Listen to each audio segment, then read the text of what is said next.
Hey traders, welcome to Charts and Coffee. Happy Thursday, everybody. Hope everyone's doing great. We have, we talked about this Tuesday. Downtrend. It's not good, it's not bad, it's just bearish. And here we are. I want to remind everybody of a few things because one of the questions we will inevitably start to have in our minds, because the pig in the head wants to know, we all have a pig in the head, and that is, where is the bottom? That would be just a bad place to start in terms of the questions that we want to ask about this particular market. Until the NASDAQ, and maybe even more specifically, the XLK wants to shift to a neutral trend, that is the second trade flag or the lower row of the multi-trend, until it wants to go neutral, yellow. I color code everything. I've been wearing glasses since the 4th grade. A lot of folks ask, Rog, why with the lines and the color coding and the automation? I just don't see well. And I'm pretty sure I'm not alone. And what it's forced me to do throughout my career is just make things automated and blatantly obvious. Dots, lines, colors. So I don't miss things. The great thing about that, the byproduct of that, is I'm just aligning colors. I'm just counting dots, numbers and patterns. That's our life. And so what do we have here? We have a pattern. We have a set of numbers. We have a structure that's indicating the path of least resistance is down. Again, don't fight it. I find traders looking at downtrends are like those poor souls every now and then that are trying to run up the down escalator. And I'll tell you this, if it's only a couple steps, they make it. There's not that much ground to make. But imagine you're trying to do that a quarter of the way down, a third of the way down, halfway down. Usually that escalator is going to win. The more established the downtrend is, the further you are down that escalator trying to run up against it. So why not just let the escalator take you where it's going to go? See what's on that floor. That means we're going to get opportunistic to the downside. And that's okay, because I am actually rooting for the bulls to have a session or 3 of strength, because that is short the rip. I get a lot of questions about buy the dip and short the rip, right? Where is buy the dip working? This is natural gas or UNG. Double green, bullish momentum, bullish trend, green over green on the multi-trend, green grab candles dominating this daily time frame. Let's move this over here. Dominating that daily time frame. That's where you buy the dip, gang. Structure first. Structure dictates strategy. Now I'll go from NG to NQ. It's just the opposite, right? Where it was green, it's red. Where it was looking up, it's down. This is sell the rip. Both of those, buy the dip and sell the rip, are trend trading strategies. And trend trading means we first identify, is there a trend, right? That makes sense, doesn't it? Okay, so as always, gang, thanks for joining us for Charts and Coffee. Let's caffeinate and dominate. Let's jump into your questions. Starting off, Danny asks, what are my thoughts on COP? Sure. All right, COP. Let's take a look. Now, think about, in terms of anytime you're pulling up an individual stock, who's it hanging out with, right? Who are its buddies? Who are its friends? So COP takes me to XOP, XLE, OIH, that group. Now, it's not in the OIH. It is in XOP. I believe it's lower weighted within XLE. My question is always this. My thing is outperformance. Is this the best example of an uptrend in any of those groups where it is included? And I'd have to say probably not. I think MPC looks better, VLO, CTRA. But if the tide is going to go up, and if XOP and or XLE are going to stage some kind of rally, then a rising tide tends to lift all, if not most, boats. So you take a look at XLE, there's your COP. Danny, MPC, VLO, even WMB is borderline looking better. No red grab candles, right? No red. Occidental, keep an eye on that. But it's in the group. It's in the group. So my thoughts are, let's start at the watch list building level and go from there. All right. All right. Next question is about, well, kind of the same conversation. We're going into CTRA.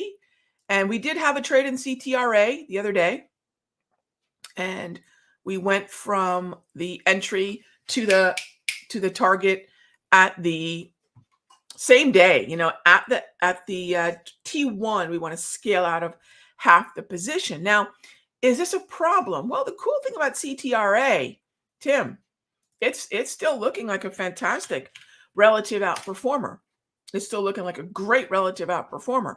And ultimately what that means is we'll probably look for another entry. Sometimes markets make sudden moves, hit our target. And, why do we have our targets where we have them? Let me show you this, everyone. 3105 was our high yesterday. Our target was 10 cents or 15 cents in front of that. So, we never know how quickly a market's going to move. We just know where our targets are going to be. In this case, it just happened to have made a pretty dramatic move from our entry on the 10th to the very next day, hitting T1. Very high chance, Tim, that I'm going to be setting that one up again. Likely today. It's on the, I've got my journal out here, and I'm taking a look at the list of names that I want to enter. IEF, maybe even TLT, Alan, to your point. IEF, CTRA, when I look at what it is that I want to do, they're on the journal. And as far as TLT, it's not quite at, well, so if I'm going to set up TLT, gang, I'm going to set up ZB, and that's at the 21 propulsion. For IEF, I'm setting up ZN. So ZB hit the 21, ZN hit the 21 yesterday, and it's hitting the wave today. So I'm going to complete the remainder of our trade on ZN. So if you're in the futures room or my Sector Secrets Mastery, in about 20 minutes, you're going to start seeing that I'm going to be sending out some alerts, lines, levels, where we're going to scale in these two. Now, whether traders want to go the futures route, futures options route, or puts on IEF or TLT, I'm looking to complete the trade. Now, when I say complete the trade, what do I mean? What I teach is scaling in, right? A lot of traders, I think in the 80s and 90s, scaling in and scaling out was really pretty much sort of the de facto way most traders looked at the market. And I hear now less of that. Markets have turned into buy at A, sell at B, and you're flat. That's not really the way that I was taught. I scale in, I scale out. And I think scaling is probably going to start to make a resurgence, especially in CHOP, with more volatility, more elastic zones. I think we're going to find a lot of traders embracing the ways that, I think a lot of 80s and 90s traders embraced, which is scaling in, scaling out, not having a singular level of getting in and a singular level of getting out. I don't know when that really started to gain a lot of popularity. I've never embraced that approach. So what that means is for us, I look at IEF and I see a zone. I see an area where there could be a shift in the momentum and sentiment. And in that zone, we very tactically deploy specific percentages of our capital that is budgeted to that trade. This is my money management and risk management guideline. We deploy a certain amount of capital at each level and slowly build the trade. And that's where we are today. So I'm looking really forward to that. And I hope we continue to move up a little bit higher. That bullish momentum is going to be imperative to our building the trade in either one of those. Choose your adventure. You want to go the IEF route. The options chain is liquid. You want to go the ZB, ZN route. Those futures contracts are great. All right, moving on to, I read the 1, 2, 3. Yeah, Michael, Trish did a fantastic job in that. Trish has been studying my trading, creating my content, my classes for almost 10 years now. So I can't take too much credit. Got to give credit to Dow because it's his pattern, and Trish, it's her article. I'm glad you read it. I'm very glad. Does the VIX potentially have a 1, 2, 3 reversal setting up? The VX, cool question, Michael. I think it's really overbought, oversold. I think we're really talking about an overbought, oversold conversation here. Let's zoom in a little bit. Every one of the purple or yellow lines that you see on this chart at the upper and lower edge, those are DARVI. They're Darvis levels. Automatic, Darvis 2.0 or 3.0. What's the difference? 2.0 is free. Always has been. There's a number of free tools that I have made available for many, many years, and automated support and resistance is a heck of a needle mover. And so the Darvis 2.0 is available over at countdowntrader.com. I use it for intraday trading. I use it for end of day trading. It's going to work on any time frame. That's what those lines are drawn on. I think we're sitting at an overbought zone. Why do I say that? Well, we don't have an uptrend yet. We are sitting at the overbought levels of my stochastic here. We have a nice set of Darvis levels showing where that resistance upper edge is sitting. So neutral plus range, defined by the Darvis, is really overbought. The only thing I can do here, Michael, where we are right now, 32.8, is shop puts on, say, the X or whatever, however you want to trade the VIX. And then if we go double green, which we're not, if we go green momentum, green trend, at that point, I would look to buy the dip. But this is not buy the dip yet. This is not buy the dip yet. As far as a 1, 2, 3,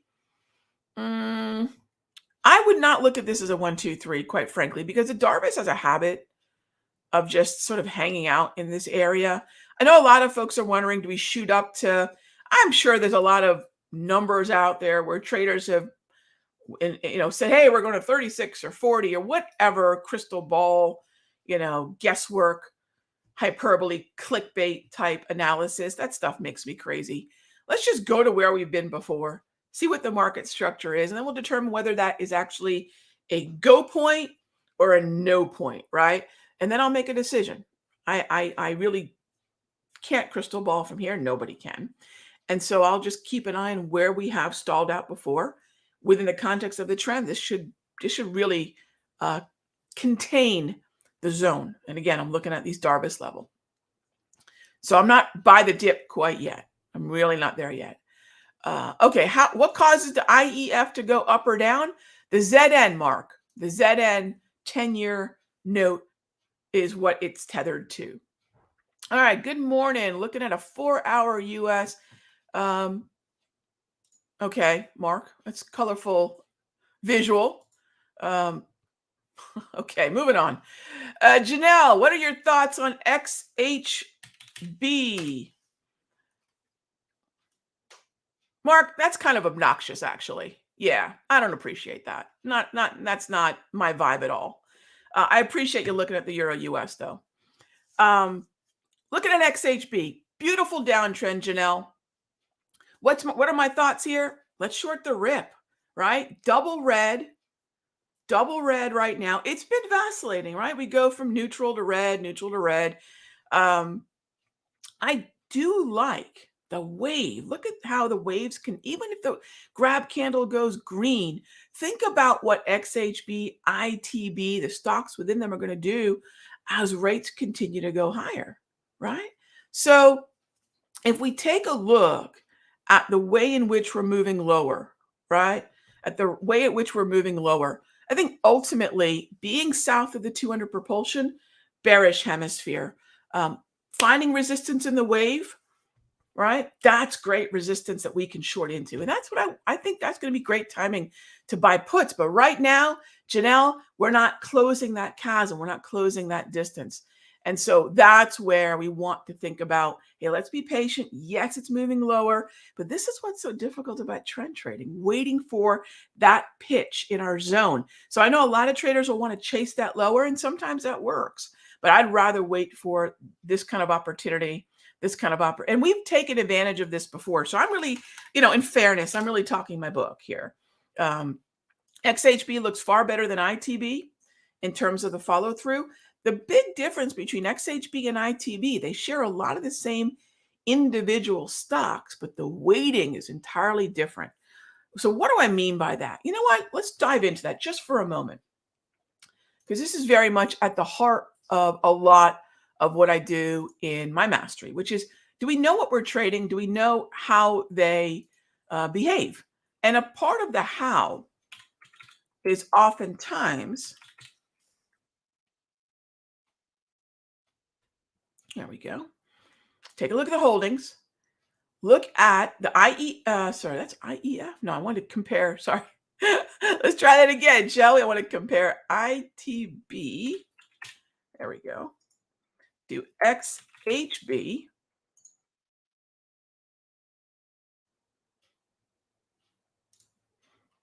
Take a look. ITB on the left, XHB on the right. Look at the different weighting. Isn't it interesting that ITB, XHB, a lot of the same names, Toll Brothers, a lot of the same weighted stocks, but look at the weighting. This is what a high concentration weighting looks like. That's on the left on your screen. The right is not a high concentration weighted ETF. So when we take a look at ITB versus XHB, it's actually the I'm going to double check. Yeah, I'd say they're actually moving pretty close. Yeah, they're actually looking pretty close. But notice that one's high concentration weighted, one's not. You might say, okay, Rog, what's the point?